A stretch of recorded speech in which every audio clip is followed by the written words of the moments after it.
अस्सलाम वालेकुम। आज के इस वीडियो में हम डिस्कस करेंगे ऑर्डर 41 के लास्ट पार्ट को, जो कि है डिक्री इन अपील के अपील में जो है डिक्री कैसे आती है। जैसे कि ऑर्डर 41 डील करता है फर्स्ट अपील से, इसके 5 पार्ट हम कवर कर चुके हैं। जैसे कि पिछले वीडियो में हमने ये पढ़ा कि जजमेंट कब और कैसे आती है। तो अक्सर जो स्टूडेंट कंफ्यूज होते हैं कि जब जजमेंट का मतलब ही यही है कि जो मैटर आया है, ठीक है, केस का, उस पर जो है डिसीजन दिया जाता है जजमेंट में, तो फिर डिक्री में क्या होता है, जजमेंट और डिक्री में जो है डिफरेंस क्या है। तो बेसिकली डिफरेंस क्या होता है कि जजमेंट में सिर्फ वो चीज़ लिखी जाती है जो कि मैटर था केस का, ठीक है, उसमें जो है सारे पॉइंट्स जजमेंट में डिटरमाइन किए जाते हैं कि किन पॉइंट्स पे जो है क्या डिसीजन दिया गया, क्यों डिसीजन दिया गया, ठीक है, ये सारी चीज़ें होती हैं। और डिक्री में क्या होता है कि पूरी डिटेल दी जाती है केस की, ठीक है। जजमेंट में सिर्फ डिसीजन के बारे में लिखा जाता है, जबकि डिक्री में ओवरऑल डिटेल दी जाती है। उस डिटेल में जो है पार्टीज़ के नेम होंगे, जो कॉस्ट होगी केस की वो सारी, इसके अलावा जजमेंट को भी उसमें ऐड किया जाएगा। तो ये ओवरऑल जो डिटेल होती है वो डिक्री में जो है लिख दी जाती है, और फिर डिक्री क्या करती है, केस को डिस्पोज ऑफ कर देती है। अगर स्टिल ये जो डिक्री आती है, डिक्री के बाद अगर कोई बंदा यानी कि कोई पार्टी सेटिस्फाइड नहीं है, तो फिर वो क्या करेगा, सेकंड अपील में जाता है ऑर्डर 42 में जाकर। तो अब हम इसको स्टार्ट करते हैं।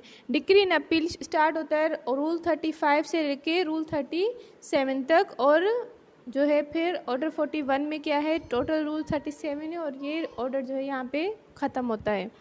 तो 35 क्या कहता है, date and contents of decree, कौन सी डेट होनी चाहिए डिक्री पे, और उसके कंटेंट्स क्या हैं। सब रूल 1 कहता है the decree of the appellate court shall bear date of the day on which the judgment was pronounce, यानी कि जो डेट जजमेंट की होगी, जिस दिन जजमेंट में क्या होता है, जो मैटर होता है उस पर डिसीजन दिया जाता है, उस डिसीजन की डेट जो है डिक्री में जो है लिख दी जाती है।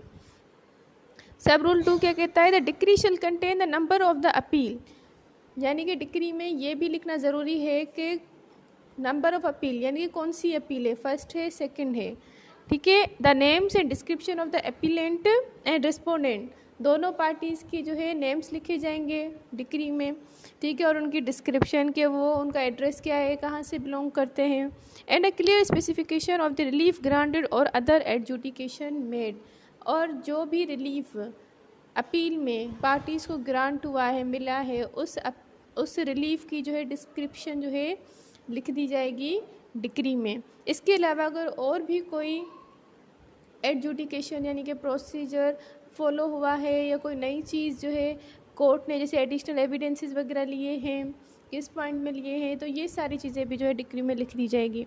उसके बाद है सब rule 3, the decree shall also state the amount of cost incurred in the appeal, यानी कि अपील के केस में जितनी भी कॉस्ट इनकर हुई, यानी कि पार्टीज़ ने बेयर की, ठीक है, या फिर अपील की क्या कॉस्ट थी, वो भी लिखेगा जज, एंड बाय होम और आउट ऑफ व्हाट प्रॉपर्टी, यानी कि वो कॉस्ट किसने दी, ठीक है, और किसी अगर प्रॉपर्टी से जो है कॉस्ट जो है पार्टी ने दी है, तो वो भी जो है प्रॉपर्टी की जो है डिटेल वो भी लिखेगी। And in what proportion such cost and the cost in the suit are to be paid, और किस वजह से जो है कॉस्ट ली गई है। जैसे कि हमने डिफरेंट कॉस्ट पढ़ी, एक तो प्रोसीजर जो सर्व करती है कोर्ट उसकी कॉस्ट होती है, इसके अलावा डिक्री की जो है स्टे की कॉस्ट होती है, इसके अलावा अगर कोई और रीज़न की वजह से कॉस्ट ली गई है, तो वो सारी जो भी कॉस्ट है उस कॉस्ट का जो है रीज़न लिखेगी जो है कोर्ट उस डिक्री में। सब रूल 4 क्या कहता है, the decree shall be signed and dated by the जज और जजेस हु पास्ड इट। उसके बाद ये सारे डिटेल लिखने के बाद अगर एक जज ने अपील सुनी थी तो उस एक जज की साइन होगी, अगर एक से ज़्यादा जजेस ने सुनी है तो उनकी सिग्नेचर ली जाएगी। लेकिन एक कंडीशन और यहाँ पे दी गई है कि अगर अपील वाला केस एक से ज़्यादा जजेस ने जो है इंटरटेन किया है, और उसमें से किसी एक जज की जो है ओपिनियन है या डिसीजन है वो कोई डिफरेंट है बाकी जजेस से, तो उसकी क्या कंडीशन है, क्या उसकी साइन ली जाएगी।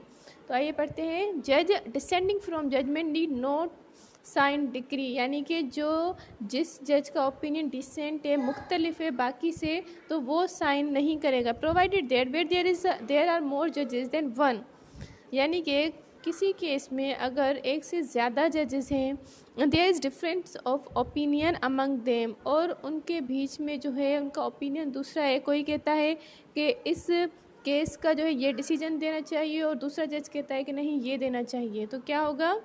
It should not be necessary for the जज descending from the judgment of the court to sign the decree, यानी कि मेजोरिटी वाले जजेस का डिसीजन माना जाएगा, तो बाकी जो एक बचेगा उसकी साइन नहीं दी जाएगी। लेकिन पीछे हमने ये भी पढ़ा कि जो जज डिसेंट है, यानी कि जिसका राय डिफरेंट है, तो उसका भी जो है रीज़न रिकॉर्ड किया जाएगा कि क्यों वो जो है अपना डिसीजन मुख्तलिफ देना चाह रहा है। अब आते हैं रूल 36 की तरफ। Copies of judgment and decree to be furnish to the parties. Obviously जो भी केस में जजमेंट आई है या फिर डिक्री आई है, उसकी जो ओरिजिनल कॉपी तो नहीं दी जाएगी, लेकिन उसकी जो कॉपीज़ हैं वो कैसे कोर्ट फर्निश करती है। तो इसमें क्या होता है कि कोर्ट कभी भी खुद जाके पार्टीज़ को नहीं देती, बल्कि पार्टीज़ उसके लिए भी जो है एप्लीकेशन मूव करती है, फिर उस एप्लीकेशन को एक्सेप्ट करते हुए ही जजमेंट और डिक्री की जो है कॉपीज़ फर्निश की जाती हैं पार्टीज़ को। Certified copies of the judgment and decree in appeal. Certified का मतलब है कोर्ट की स्टाम्प के साथ, ठीक है। Shall be furnish to the parties on application to the appellate court at their expense, यानी कि पार्टीज अपने एक्सपेंस पे, अपने खर्चे पे एप्लीकेशन मूव करेंगी। 37 क्या कहता है? Rule 37, copies certified copy of decree to be send to the court whose decree appealed from. और फिर क्या होगा कि जिस कोर्ट की डिक्री की अपील आई थी अपीलेट कोर्ट में, उस कोर्ट को भी जो है जजमेंट और डिक्री की एक कॉपी भेजी जाएगी ताकि वो उसकी रजिस्ट्री कर दें।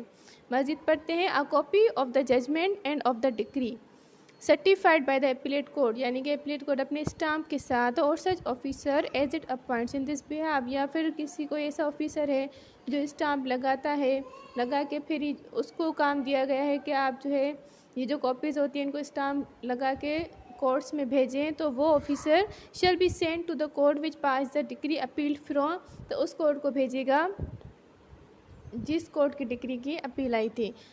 Shall be filed with the original proceeding in the suit, और फिर वो कोर्ट क्या करेगी, जो ओरिजिनल प्रोसीडिंग यानी कि जो फर्स्ट टाइम केस वहाँ पे जब चला था, तो उसी के साथ ही जो है फाइल कर देगी उसी केस के साथ। And an entry of the judgment of the appellate court shall be made in the register of civil suits, और फिर उस जजमेंट की जो है एंट्री भी सिविल सूट्स के रजिस्टर में कर दी जाएगी। So it was all about decree in appeal, and यहाँ पे जो है हमारा ऑर्डर 41 ख़त्म होता है। अगर आपको कोई भी क्वेश्चन है, किसी भी पॉइंट पे कोई भी कन्फ्यूजन है, तो आप कमेंट सेक्शन में जो है मुझसे पूछ सकते हैं। Thank you.